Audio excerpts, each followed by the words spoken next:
Assalamualaikum warahmatullahi wabarakatuh. Alhamdulillahi rabbil alamin.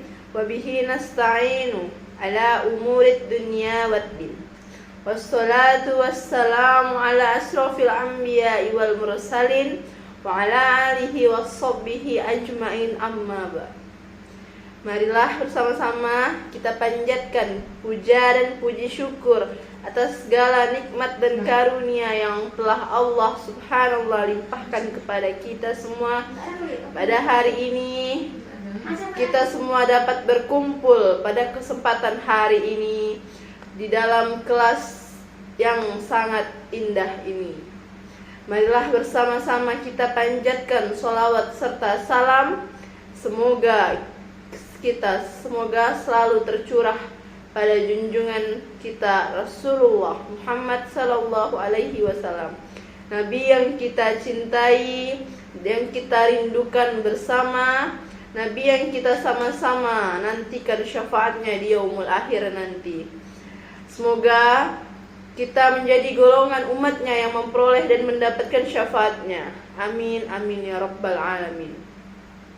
Pertama-tama saya ucapkan terima kasih kepada Ibu Rini Elfried selaku dosen pengampu AIK 3 serta teman-teman yang saya cintai dan saya sayangi. Tema ceramah kita pada hari ini adalah sabar.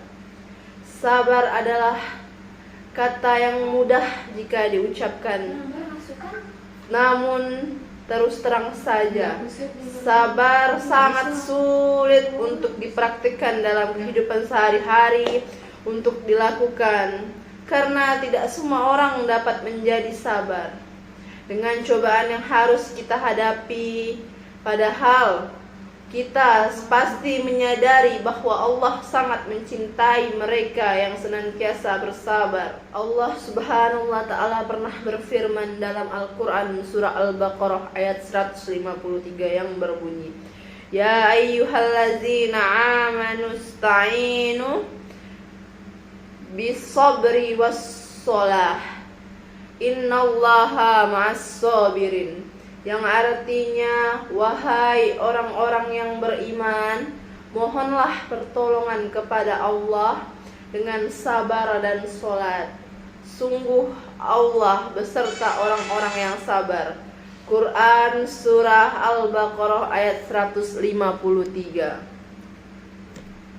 Kemudian masih banyak manusia yang belum bisa mengaplikasikan sabar dalam kehidupan sehari-hari.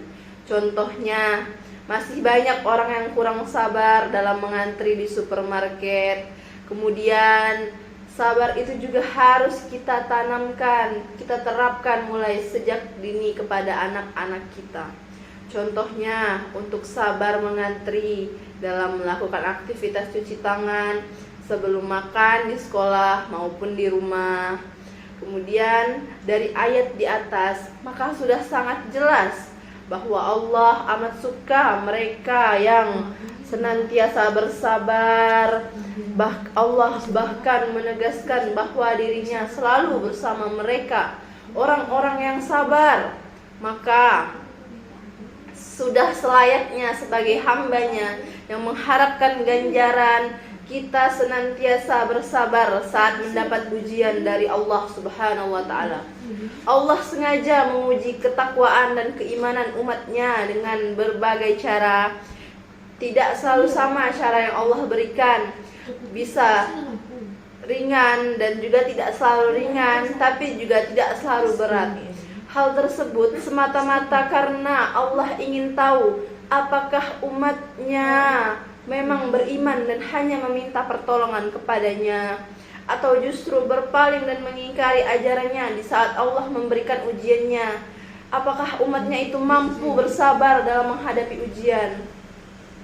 Maka kita perlu melatih diri, kita perlu berproses dan terus-menerus agar bisa semakin mampu bersabar. Bahkan tak jarang kita juga perlu sedikit berjuang dan berkorban agar bisa lulus sebagai umat yang sabar. Meski demikian, Allah subhanahu wa ta'ala sudah menjanjikan indahnya surga dan besarnya ganjaran umatnya yang selalu bersabar. Kita sebagai umat harus bisa menahan diri dari apa yang kita sukai, apa yang kita sukai. Kita harus sabar menginginkan sesuatu. Kita juga harus bisa melewati ujiannya dengan sabar. Memang sabar itu tidak mudah diucapkan, memang mudah dilakukan, diterapkan dalam kehidupan sehari-hari itu tidak mudah.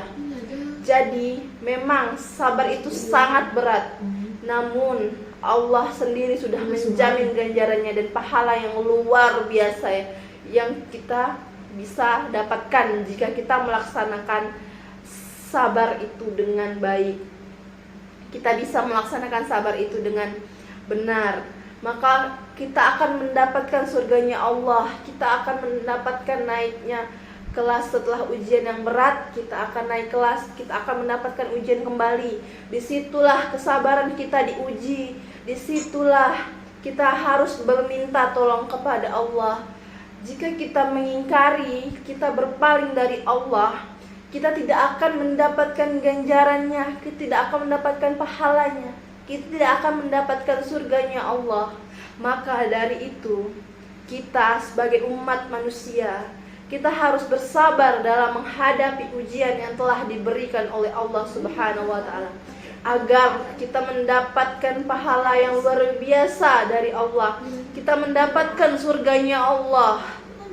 Kemudian kita akan melaksanakannya dengan baik. Oleh karena itu, ganjaran dan pahala yang luar biasa itu kita dapatkan. Demikian ceramah ini saya sampaikan. Kurang dan lebihnya mohon dimaafkan. Kita tutup dengan membaca doa majelis. Subhanakallahumma wa bihamdika asyhadu an la ilaha illa anta astaghfiruka wa atubu ilaik. Billahi taufiq wal hidayah. Wassalamualaikum warahmatullahi wabarakatuh.